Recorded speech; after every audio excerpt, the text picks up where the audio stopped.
Welcome to the Priggya Arora Show, where we discuss law, innovation, and entrepreneurship with people who have been there and done that. My name is Priggya Arora, founder of PA Legal, an intellectual property law firm in India. And today we have Mr. Jack Zhu with us. He is the CEO of PatentPal, and we welcome him on the show. Welcome, Jack. How are you doing? I'm great, Priggya. It's great to see you, and thanks so much for having me on the show. I looked at some of the other folks you've interviewed. A lot of familiar names came up, so I feel like I'm in very good company. So very honored to be here. I saw Gene Quinn, and I remember taking the patent bar and watching Gene Quinn's lectures, and Ryan Schneer was on your show as well, and he's one of our really great early customers as well. So that's awesome to see so many familiar faces here. Wow. Thank you so much, Jack, for your time. And we'll directly begin with your story so that audience will get to know you also.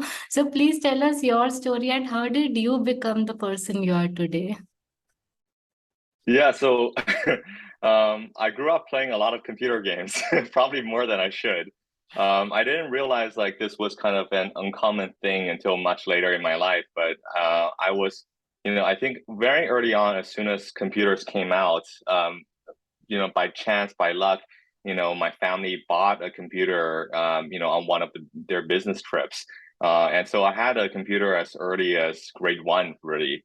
And so, as a kid, this was incredible. I, was tinkering around, all the time and, playing games with my friends. And in elementary school, I actually built a video game of my own very early on, and that eventually went to a science fair. It was a video game that taught students so. For me, I immigrated to Canada from China, and so English was my second language, and I understood the struggles of learning English. So I made this game that taught other students how to learn English.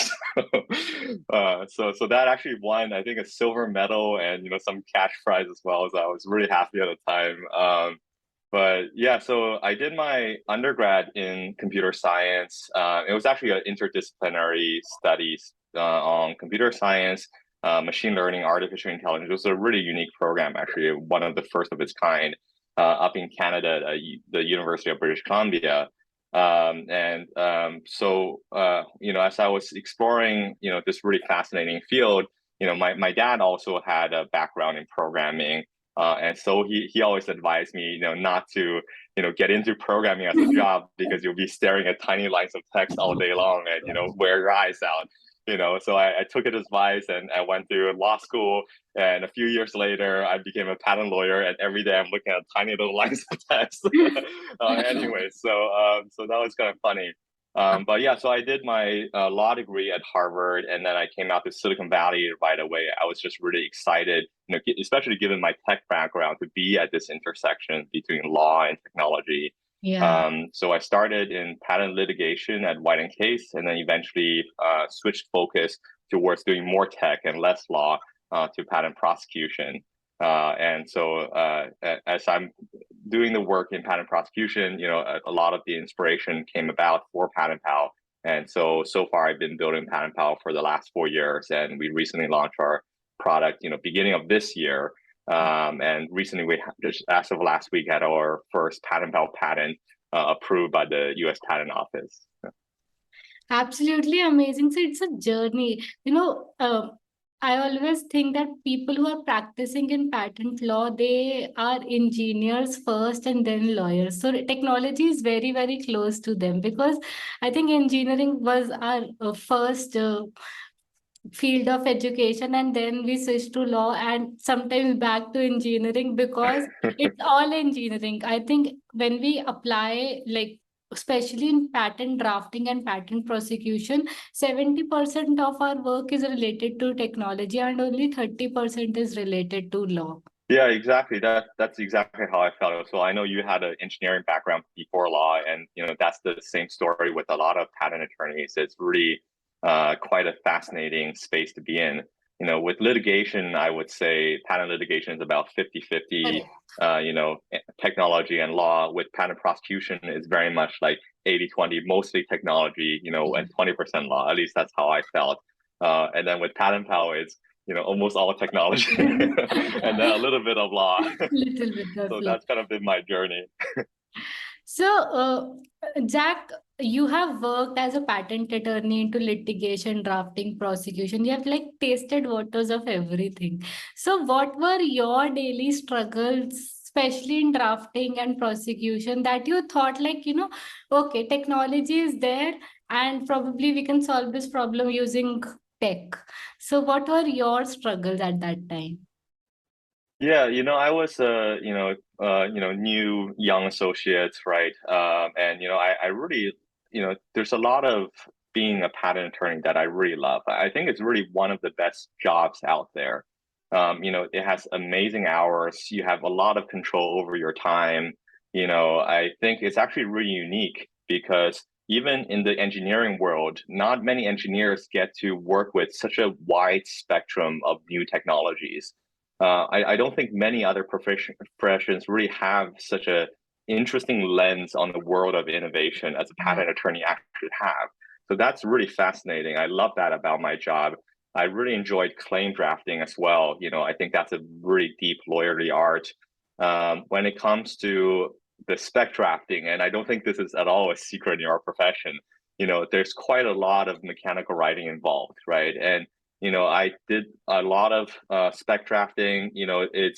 And part of that really baffled my mind was that these are really really smart professionals, right? And the patent work has been in this way for so many years, and it's really like smart people spending decades of their lives doing a lot of this mechanical writing, Yeah. right? And so that was really the inspiration. So I wrote a program that automated about 30 minutes of what I used to do manually with a single click of a button. And I was just hooked, right? Like this is very much the future. And I don't think, and I'm very far from being alone in this. It's like I talk to patent attorneys all the time now, right? And it's so common for me to see a patent lawyer who has tinkered with software, who has applied some of the technology that's being developed into their own practice. Yeah. There's all sorts of products that patent attorneys have built themselves, really. And so with PatentPal, our effort over the last 4 years, mostly spent on research and development, has been to really target the core of like that mechanical writing. And so far, we've been able to solve quite a large chunk of it. Wow, awesome. Yeah, I am with you on this, especially the boilerplates. It is very difficult to, adjust the formatting and everything according to what are the requirements. Specifically, if we deal with many jurisdictions, for example, the font size requirement in Australia is different from font size requirement in US. Font size requirement in Europe is different from than in India. So I think all the jurisdiction has different font sizes, different space alignments, and everything is different. But the crux, what we write in the claims are the same at least. So I think all these tiny, tiny aspects are something which can be taken care by the technology, and we don't have to look into the law of every country to switch back just to check, oh my God, what is the font size in Australia? What is the margin alignment in Australia? And then come back to our draft and adjust it according to that law and then submit it. Yeah, absolutely. I think it really helps to have the right tools to free up a lot of or thinking power on the things that matter, like writing great claims, working with the client, strategizing on building great portfolios of IP. And there's tons of little details, tons of formality requirements that technology can do a great job of solving. And then for us, like with PatentPal, really our core is on solving the mechanical writing piece of it, right? So not only like adding boilerplate language, but also all of those phrases that we write like in one embodiment. The computer Yeah. may include this device and so on. Writing it into that non-limiting prose.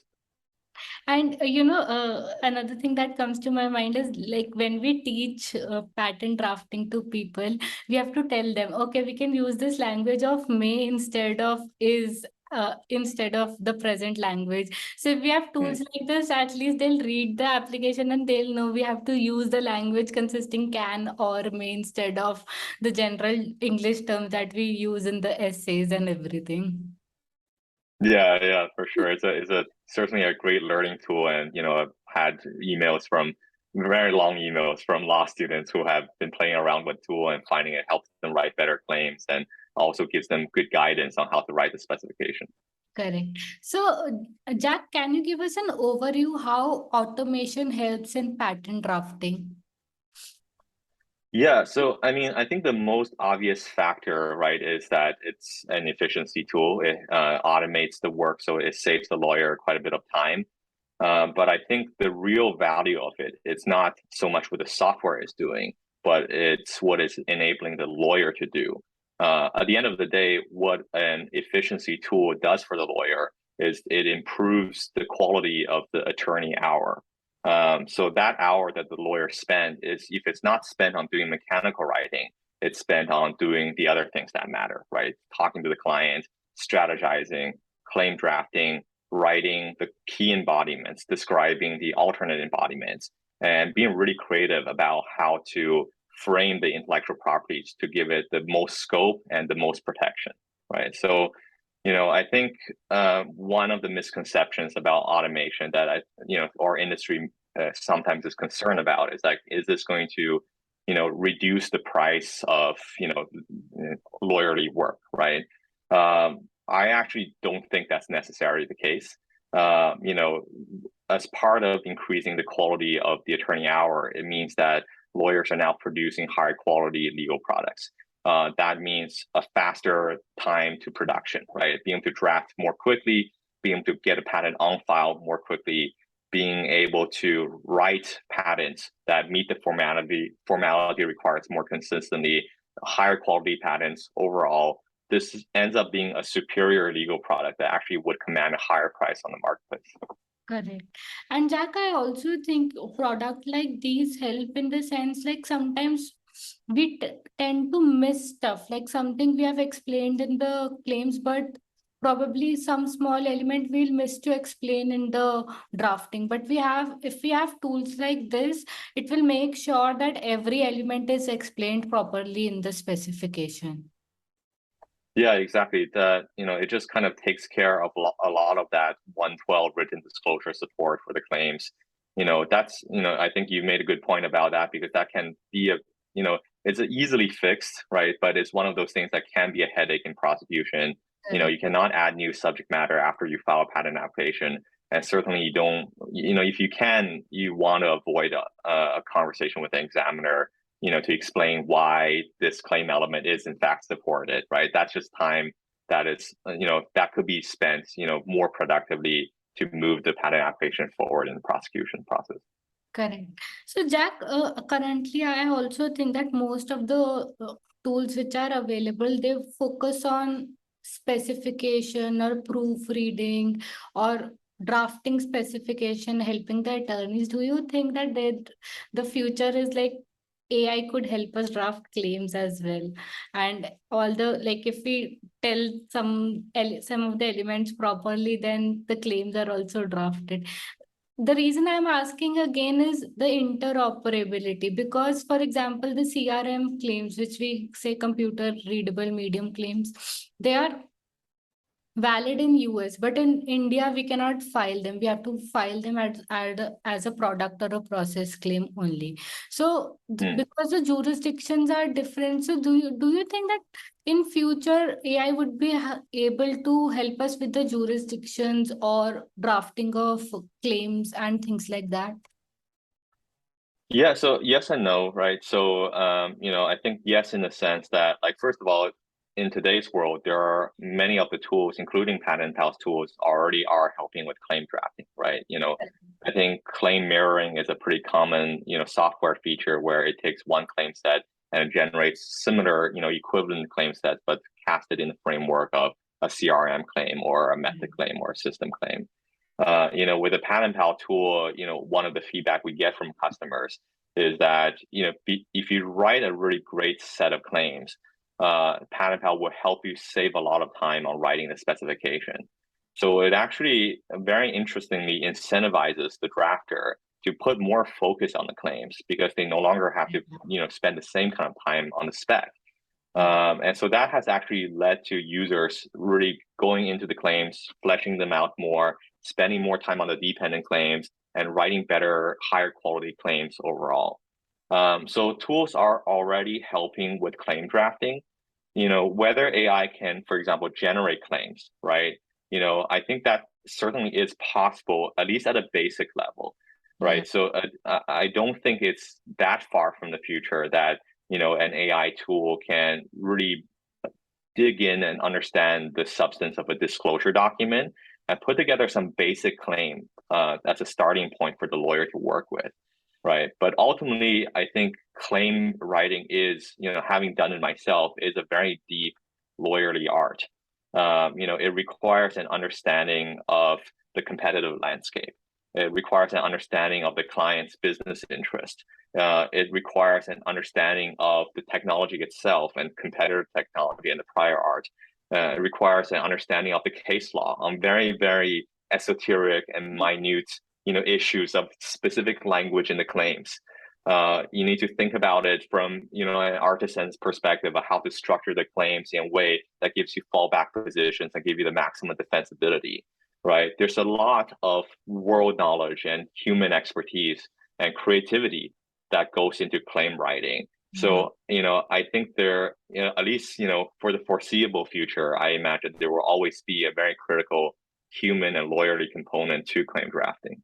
Yeah, absolutely. Even I think so because it's an art. Like you need to define what elements are there. I don't think AI can do that because after analyzing the business only we get to know what should go in an independent claim, what should go in a dependent claim, how the claims need to be structured so that we can safeguard us from infringement, or the patent application is enforceable in nature. If we draft it too narrow, it would not be enforceable.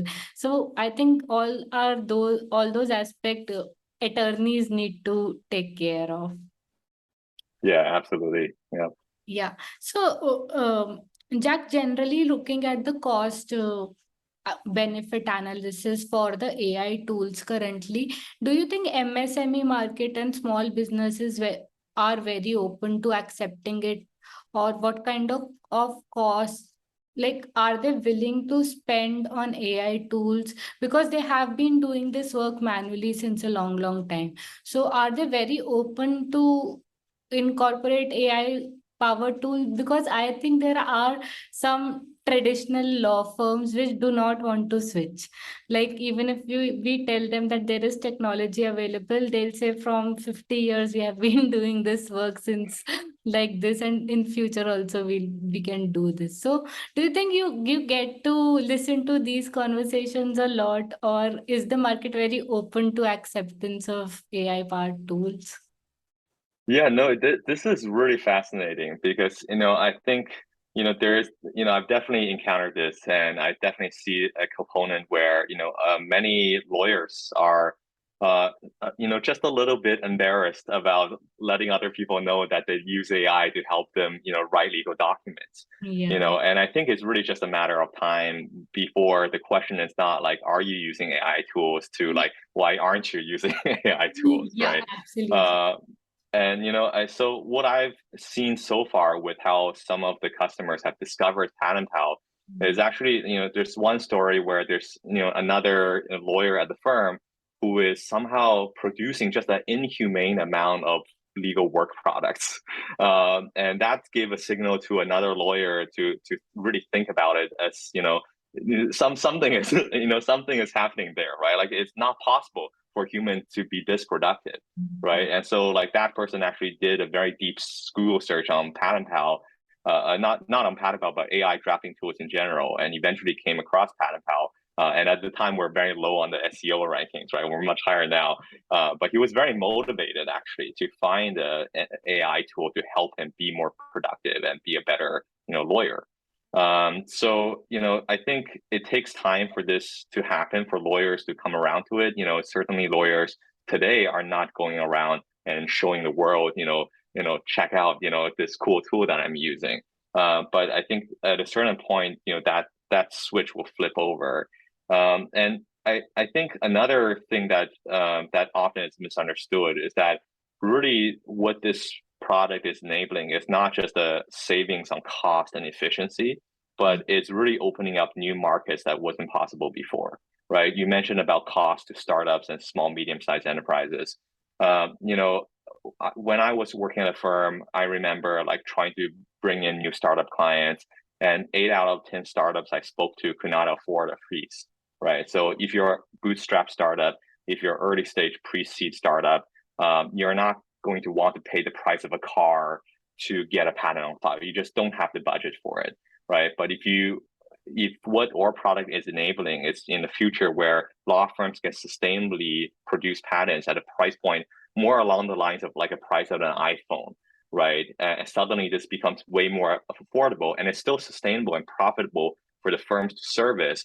But all of a sudden, a lot more entrepreneurs, a lot more inventors can have access to the attorney ecosystem, to the IP ecosystem. So, I think this is really enabling this blue ocean market out there, the long tail of this IP market that previously the law firms were not capturing.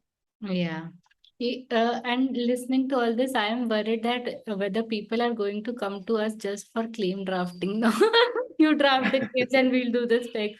But I think still a review is required because there are a lot of Yeah. additional examples, additional things that we need to mention. We can't, just file the application after it.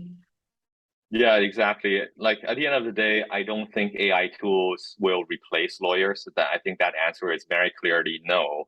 I think really the question is, will AI tools change patent practice as they exist Yeah. today? And that is absolutely yes, right? And I think for anyone who is an aspiring patent attorney looking ahead on what career success looks like, they want to be ahead of that technological curve. Correct. And I think it will be faster. See, from the cost, like if I'm just thinking out loud that if I see that would it help in reduction of cost from the client side? I don't think so. Because even if our time gets reduced, we'll be spending money on purchasing the AI softwares. We'll be doing the work ourselves. It's not like AI would be writing the software. So I don't think that cost reduction would be there from attorney's point of view. But for in-house teams, like for example, there is a big corporate who has an in-house IP team. For them, there would be a lot of cost reduction as well. Mm. Yeah, no, I think there will be cost reduction at the firm. It's an interesting equation because like it's reducing cost in the sense of like, certainly what we charge is only a tiny fraction of the value we're creating for the professionals who use our tool. So there is huge amount of cost savings. At the same time, the product is a better product, right? So like it's a little bit counterintuitive because it's like it's cheaper to produce, but at the same time, you're producing better quality products that actually are worth more to the in-house teams, right? Yeah. So I think there will be a new equilibrium, and I think like it's an empirical question, really, right? There will be a new equilibrium on what the new price point will be, and maybe it's higher, maybe it's lower, but either way, I think it's really a win-win for everybody. Correct. Jack, one last question around IP. Do you think that in future, like because AI industry is growing, technology industry is growing, there are, a lot of countries involved in the patent process itself. Then we have PCT, we have Paris Convention, we have TRIPS, we have so many agreements. So because of growing usage of AI in the industry, AI tools, do you think there are some law, rules, regulation that need to be reformed or that require reformation, probably at harmonization level or something like that? And your views on this? Yeah, this is a little bit above my pay grade. I'm focused on building great technologies. I have certainly practice experience as a patent attorney. I imagine there will be more standardization, right, as more and more countries enter the international patent system, and that has been a continuous trend. The number of patents being filed in the U.S. in across the world has been very steadily rising. If you look at the past, trend that's happening over the last 10 years, last 20 years, that trend is, very, undeniably clear. Yeah. more and more countries are participating in this, right? And if automation can get patents to be more accessible and really democratize access to intellectual property and have more inventors participating in this ecosystem, really, I can only begin to imagine the impact it has on geographies, around the world, outside of the US even, right? So I think, as there is more participation, there will be a convergence towards more standardization in regulations, in formalities, in requirements. But at the same time, certainly from a, technologist and from a legal tech perspective, right? The more formalities there are, the more work there is to be automated, right? So, hopefully we can solve some of that pain point in the meantime as well, right? But, Yeah. I think, yeah.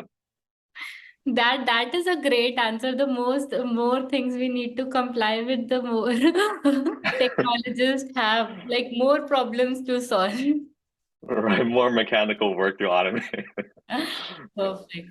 So Jack, we now I'll ask some rapid fire questions to you. These are 3, 2, 1 rapid fire questions so that audience get to know you. Answer these questions very quickly.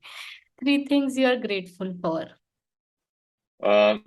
First thing is, my wife. I feel like, a very much underappreciated story is what it's like to be a founder spouse.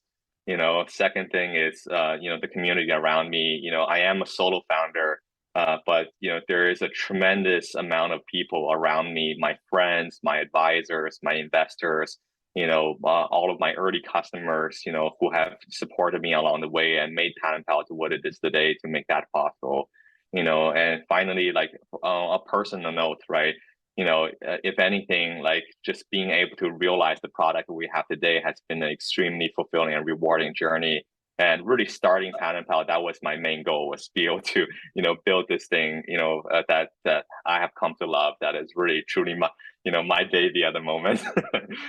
So that's what I'm grateful for right now. Awesome. Now, 2 traits or habits that you think are useful for a legal career or any professional career. Yeah, I mean, my background is as patent attorney, but I think this applies to, all attorneys as well. It's like, especially for patent attorneys, the first thing is like, being able to combine the curious mind and not abandon that, Yeah. and be able to make that work with the very critical legal mind, which is also extremely valuable in legal practice. So the best attorneys in the future are going to be the ones who use the best tools. That has always been true, and they will always be true. I think the second quality is that relentlessness about pursuing client value, right? And that includes using the best tools to do that. But at the end of the day, it's really about, like, what makes the most sense for the client, what's really going to, create the most value for them, and how can you achieve that, right? Perfect. And one aspiration you have for the future. Yeah, I mean, I think if we really think about, like, where innovation is happening, right? Like, I don't think innovation only happens at big tech companies. I think innovation is everywhere. I think many people around me have great ideas that are potentially patentable. But what we are seeing currently with the patent system is that most of the patents are filed by the big tech companies. Correct. So this is not an issue of, innovation. This is an issue of budget, right? So I really see the future aspiration as, like, can we really give access to intellectual property to a much wider invention ecosystem, more inventors participating in this, and really fulfilling the promise of the patent system as promoting the useful arts and sciences. Yeah, absolutely. It's so amazing to listen to this, especially university level students and people who are innovating in knowledge domain. I think they need tools like these so that their process becomes easier and faster. Yeah, absolutely. Yeah. So, Jack, any final thoughts before we conclude this podcast? Yeah, no, I'm super excited to be here. I really enjoyed our chat, Priggya. I think, I was reflecting on, kind of talking to, my journey and talking to customers today. And one of the, most common reactions I get is just, people didn't know that this was possible, right? Like, NLP technology is only viable today, only became viable over the last 3 years or so. So it is here. I think like really going to middle of next year, we're going to see a very sudden shift in the adoption of artificial intelligence in the practice of patent drafting and also legal writing overall. Absolutely. I am on you on this. There would be a shift, and a lot of people will be using these tools. I think similar thing happened in searching softwares also. Now every law firm has a patent search softwares, and now it's turn to switch to patent drafting too. That's right. Yeah. Yeah. Yeah. So, Jack, thank you so much for your time and your willingness to share. I wish you all the very best, and thank you for being here. Thank you so much, Priggya. It's been a pleasure. Hey there, thank you for attending today's session. If you enjoyed today's session, do follow our channel and consider sharing it with a friend. My name is Priggya Arora, daughter of inspiring parents, alumna of IIT Kharagpur, engineer turned lawyer and entrepreneur, and now founder of PA Legal, where we help creators and innovators protect their intellectual property. Thank you.